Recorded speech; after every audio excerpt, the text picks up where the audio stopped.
Beaucoup de gens pensent que la réponse est déjà connue. Les États-Unis seraient fatigués, divisés, surendettés. La Chine, elle, avancerait en silence. Plus industrielle, plus disciplinée, plus patiente. Et, tôt ou tard, elle finirait par prendre la place de l'Amérique. Vu de loin, le scénario semble presque évident. Une puissance monte, une autre s'use, et le centre du monde glisse. Mais c'est justement là que commence l'erreur. Parce que remplacer les États-Unis, ce n'est pas seulement produire plus, ce n'est pas seulement exporter plus, ce n'est pas seulement construire plus vite, ce n'est même pas seulement devenir très puissant. Remplacer les États-Unis, ce serait devenir le cœur du système, la monnaie refuge, le marché où l'argent du monde vient se protéger, la puissance technologique que les autres ne peuvent pas contourner, le centre de confiance vers lequel on se tourne quand tout devient instable. Et c'est là que la vraie question commence. La Chine est-elle en train de dépasser l'Amérique? Ou bien le monde confond-il encore une immense puissance industrielle, avec une puissance capable de remplacer tout un système? Car au fond, ce débat ne porte pas seulement sur Pékin et Washington. Il porte sur la nature du pouvoir mondial, sur ce qui fait vraiment un centre de gravité, et sur une possibilité beaucoup plus troublante. Et si les États-Unis s'affaiblissaient, sans que la Chine soit vraiment capable de les remplacer? Autrement dit, et si le vrai basculement n'était pas le passage d'un empire à un autre, mais l'entrée dans un monde plus fragmenté, plus tendu et plus instable? Pour répondre sérieusement, il faut d'abord casser un réflexe très répandu. Beaucoup de gens regardent la Chine et voient une évidence, une économie géante, une industrie massive, un État capable de planifier, un appareil exportateur colossal, une présence commerciale partout. Et à partir de là, la conclusion semble facile. Si la Chine est déjà si grande, alors elle finira forcément par remplacer les États-Unis. Mais justement, c'est là qu'il faut ralentir. Notre question n'est pas de savoir si la Chine est devenue une grande puissance. Elle l'est déjà. Notre question est plus exigeante. Peut-elle devenir la puissance centrale du système mondial à la place de Washington? Et ce passage-là ne dépend pas d'un seul chiffre. Il ne dépend pas seulement du PIB. Il ne dépend pas seulement du commerce. Il ne dépend pas seulement du nombre d'usines. Il dépend d'un empilement de fonctions. Et c'est précisément cet empilement que les États-Unis dominent encore. Oui, la Chine est gigantesque. Mais rivaliser n'est pas remplacer. On peut produire plus d'acier, vendre plus de biens, construire plus d'infrastructures, financer plus de projets. Et malgré tout, ne pas devenir le nouveau centre du monde. Parce qu'une puissance centrale doit faire autre chose. Elle doit attirer les capitaux quand le système tremble. Elle doit imposer ses standards. Elle doit structurer le crédit mondial. Elle doit inspirer une confiance monétaire profonde. Et elle doit offrir au reste du monde autre chose qu'une masse industrielle. Elle doit offrir un ordre. Voilà pourquoi la question est beaucoup plus difficile qu'elle n'en a l'air. Pour comprendre pourquoi tant de gens croient au remplacement chinois, il faut partir d'un fait simple. La Chine n'est plus un simple pays émerge. Elle est déjà l'un des grands piliers matériels de l'économie mondiale. Sa taille impressionne. Sa capacité industrielle pèse sur les chaînes d'approvisionnement. Sa présence commerciale traverse presque tous les continents. Dans beaucoup de secteurs, elle n'est plus périphérique. Elle est structurelle. Quand le monde regarde la Chine, il ne voit pas seulement un concurrent. Il voit une partie de l'usine mondiale, une partie des composants, une partie de la logistique, une partie des équipements, une partie des matériaux transformés. Et de plus en plus, une partie des technologies intermédiaires sans lesquelles beaucoup d'économies fonctionnent moins bien. Autrement dit, la Chine donne l'image d'une puissance devenue trop grande pour rester seulement nationale. Et cette impression est renforcée par autre chose. Depuis plusieurs années, les États-Unis paraissent moins solides qu'avant. Ils restent puissants, très puissants, mais ils paraissent aussi plus divisés, plus polarisés, plus imprévisibles, parfois moins sûrs d'eux-mêmes. C'est là que beaucoup d'observateurs font un glissement mental décisif. Ils confondent l'érosion relative de la confiance dans l'Amérique avec l'idée qu'une autre puissance serait déjà prête à reprendre sa place. Mais un système mondial ne repose pas seulement sur celui qui fabrique le plus. Il repose aussi sur celui dans la monnaie duquel on se réfugie quand tout devient instable. Sur celui dont les marchés absorbent le capital mondial. Sur celui dont les actifs servent de base au reste du système. Sur celui dont les règles, les standards et les plateformes structurent encore le jeu. Et sur ce terrain-là, l'avantage américain reste profond. Voilà donc le vrai point de départ.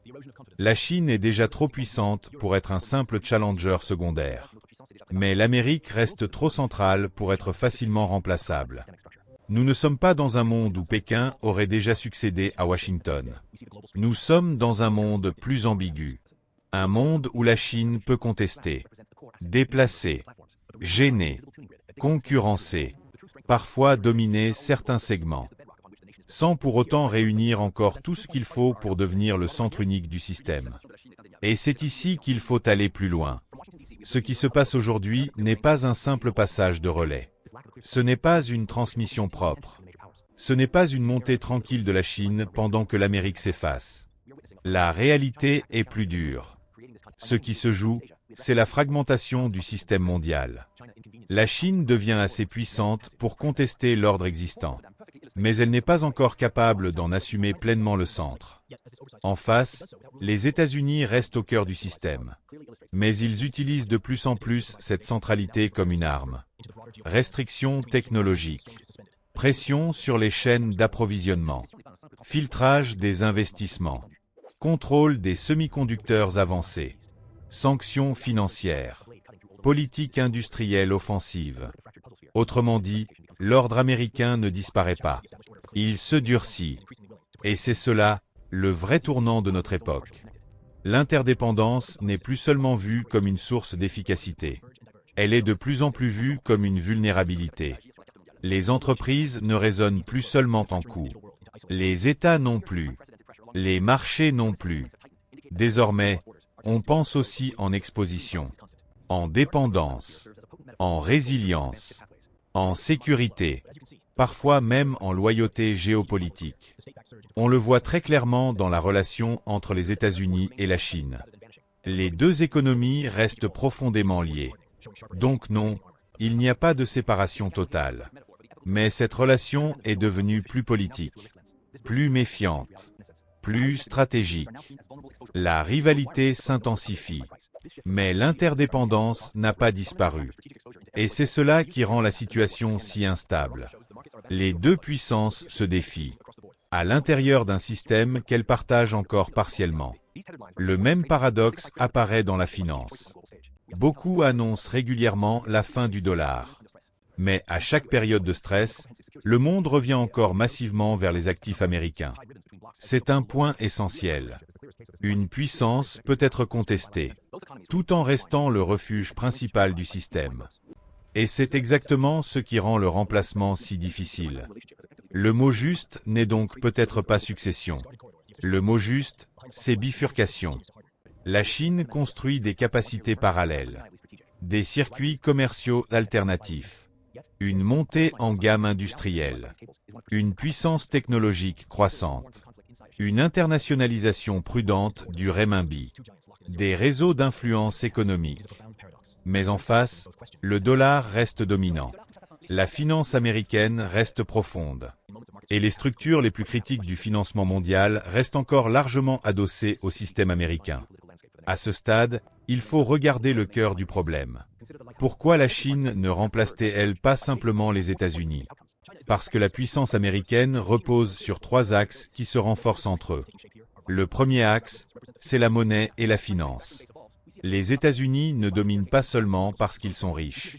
Ils dominent parce que le dollar reste la langue centrale du système mondial. Une grande partie du commerce se facture en dollars. Une grande partie de la dette internationale se libelle en dollars. Une grande partie des réserves officielles se conserve en dollars. Et quand le doute monte, c'est encore vers les actifs américains que le capital mondial se tourne. Pourquoi est-ce si important? Parce qu'une puissance mondiale n'est pas seulement celle qui produit.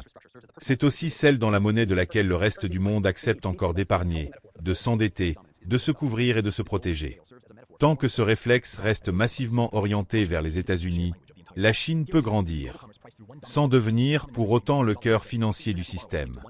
Le deuxième axe, c'est la technologie et les nœuds critiques. Beaucoup imaginent la puissance industrielle comme une question de volume. Mais le vrai pouvoir appartient souvent à celui qui contrôle les points de passage obligés. Dans les semi-conducteurs, par exemple, il ne suffit pas de produire plus. Il faut maîtriser les outils de conception, les logiciels, les équipements, la propriété intellectuelle, les segments les plus difficiles à remplacer, les standards qui structurent la chaîne entière. La Chine progresse, fortement, parfois très vite. Mais la vraie question n'est pas de savoir si elle innove. La vraie question est de savoir si elle contrôle assez de nœuds critiques pour structurer l'ordre technologique mondial au même niveau que les États-Unis et leurs partenaires. Et pour l'instant, la réponse reste incomplète. Le troisième axe, c'est la confiance systémique et les alliances. Une puissance centrale ne tient pas seulement par sa monnaie, ni seulement par sa technologie. Elle tient aussi parce qu'un grand nombre d'États, d'entreprises, de banques et d'investisseurs jugent encore plus sûr de rester connectés à son système qu'à celui d'un rival. Les États-Unis ne sont pas seulement un pays. Ils sont aussi un réseau de marché, d'alliances de sécurité, de relations stratégiques, de normes juridiques, de plateformes financières, d'accords technologiques, de dépendances croisées. Pendant que la Chine construit sa propre sphère d'influence, l'ordre américain conserve encore une profondeur institutionnelle que Pékin n'a pas entièrement reproduite.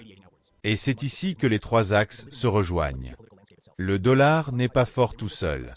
Il est fort parce qu'il repose sur des marchés profonds, sur un appareil d'État puissant, sur une architecture juridique reconnue, sur des alliances et sur un système technologique encore central.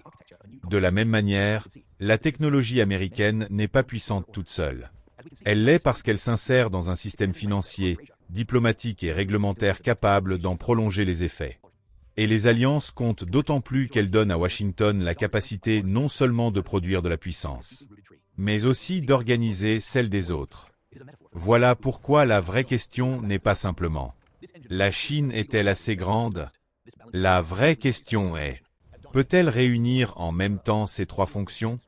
Une monnaie mondiale de confiance, un contrôle durable sur les nœuds technologiques les plus décisifs, et un réseau de confiance suffisamment profond pour que le reste du monde accepte de dépendre d'elle en période de crise. » C'est là que la réponse devient beaucoup plus prudente. Oui, la Chine peut contester les États-Unis. Oui, elle peut les gêner, les users, les déplacer, leur imposer des coûts, créer des circuits parallèles. Mais remplacer les États-Unis supposerait de reproduire en même temps leur profondeur financière, leur centralité technologique et leur fonction organisatrice dans le système mondial. Et c'est précisément sur cette combinaison que le remplacement reste, pour l'instant, inachevé. À première vue, tout cela peut sembler lointain. Une affaire de grande puissance, de banque centrale, de semi-conducteurs, de détroits, de chaînes d'approvisionnement, de stratégie d'État. Mais en réalité, cette rivalité redescend toujours vers la vie quotidienne. Pas forcément sous la forme spectaculaire d'un choc brutal. Souvent, elle redescend par les prix, par les délais, par les marges, par les coûts cachés, par la difficulté croissante à sécuriser ce qui paraissait simple hier. Pour la France et pour l'Europe, la première conséquence est industrielle. L'Europe reste très liée à la Chine pour une partie des intrants, des composants, des équipements, et pour plusieurs maillons essentiels de la transition énergétique. Donc, quand la rivalité entre Washington et Pékin se durcit, l'Europe ne reste pas à distance. Elle hérite d'un surcoût, d'un risque, d'une vulnérabilité. La deuxième conséquence est commerciale. L'Europe se retrouve de plus en plus coincée entre deux logiques qu'elle ne contrôle pas totalement. D'un côté, le marché américain reste crucial. Pour la finance, pour la sécurité, pour une partie de la technologie. De l'autre, La Chine reste un partenaire commercial majeur, parfois un fournisseur, parfois un débouché, parfois un concurrent très agressif. Autrement dit, l'Europe doit de plus en plus arbitrer entre dépendance, souveraineté, coûts et sécurité. Pour les entreprises françaises, cela devient très concret. Produire devient plus complexe. Investir devient plus risqué. Choisir un fournisseur n'est plus seulement une question de prix. C'est aussi une question d'exposition géopolitique. Certaines chaînes doivent être diversifiées. Certaines dépendances doivent être réduites. Et tout cela coûte cher. Un monde plus fragmenté est rarement un monde moins cher. Et c'est là que le sujet rejoint directement la vie quotidienne. Quand les entreprises paient plus cher leurs composants, leur logistique, leur énergie ou leur financement, cette pression finit toujours quelque part. Parfois dans les prix, parfois dans les marges, parfois dans l'investissement, parfois dans l'emploi. Autrement dit, la rivalité sino-américaine n'affecte pas seulement les cartes géopolitiques. Elle peut modifier le coût des biens importés, le rythme de certaines transitions industrielles, la compétitivité de secteurs européens entiers. Et au bout de la chaîne, la capacité des ménages à absorber encore plus de pression économique. Il y a aussi une conséquence plus subtile, mais tout aussi importante. La norme du monde change. Pendant longtemps, beaucoup d'économies européennes ont vécu avec une idée simple. Un marché mondial plus intégré allait globalement dans le sens de la stabilité, de la baisse des coûts et d'une certaine rationalité économique. Ce cadre se fissure. La logique de sécurité remonte. La logique de bloc remonte. La logique de puissance remonte. Et cela veut dire que des pays comme la France doivent désormais penser en même temps la compétitivité, la souveraineté, la dépendance technologique, l'accès aux matières critiques et la résilience industrielle. Ce n'est plus seulement une question de croissance. C'est une question de position dans un monde plus dur. Alors, la Chine peut-elle vraiment remplacer les États-Unis? Le verdict le plus sérieux est probablement celui-ci. Pas complètement. Pas maintenant. Et peut-être pas sous la forme que beaucoup imaginent. Oui, la Chine est déjà une puissance immense. Oui, elle peut rivaliser, déplacer des équilibres, construire des circuits parallèles, imposer des coûts stratégiques aux États-Unis et obliger le reste du monde à recalculer ses dépendances. Mais remplacer l'Amérique supposerait autre chose qu'une simple montée en puissance. Cela supposerait de réunir en même temps une taille économique comparable, une monnaie de confiance mondiale, des marchés refuges, une centralité technologique durable et une capacité à organiser autour de soi un système de confiance plus large que la simple puissance nationale. Or, c'est précisément cette combinaison que Washington conserve encore. Et c'est ce qui rend la période actuelle si particulière. Le monde ne ressemble plus à l'âge d'hyperdomination américaine. Mais il ne ressemble pas non plus à un monde déjà devenu chinois. Les États-Unis restent trop centraux pour disparaître. La Chine reste trop incomplète pour stabiliser seul l'ensemble. Le vrai scénario des années qui viennent n'est donc peut-être pas celui d'un remplacement net. C'est celui d'un monde plus fragmenté. Un monde où deux grands pôles coexistent, s'affrontent, se contournent, se sanctionnent parfois, tout en restant encore partiellement interdépendants. Dans ce monde-là, la Chine n'a pas besoin de remplacer totalement les États-Unis pour changer la structure du système. Il lui suffit de devenir assez puissante pour empêcher l'Amérique de rester seule au centre. Et inversement, les États-Unis n'ont pas besoin d'écraser complètement la Chine pour conserver l'avantage. Il leur suffit de garder la maîtrise des leviers les plus stratégiques. La monnaie, la finance profonde, la technologie critique, les normes, les alliances et la confiance systémique. Et cela nous ramène peut-être à la vraie inquiétude. Le danger n'est pas seulement de voir la Chine remplacer les États-Unis. Le danger, c'est peut-être un monde où personne ne remplace vraiment personne. Un monde où l'ancien centre reste trop puissant pour disparaître. Où le nouveau reste trop incomplet pour stabiliser l'ensemble. Et où cette rivalité prolongée produit plus de coûts, plus de fragmentation, plus de vulnérabilité. Et moins de lisibilité pour tout le monde. Autrement dit, le vrai basculement n'est peut-être pas le passage d'un empire à un autre. Il est peut-être l'entrée dans une époque où la puissance mondiale devient plus disputée, et donc plus instable.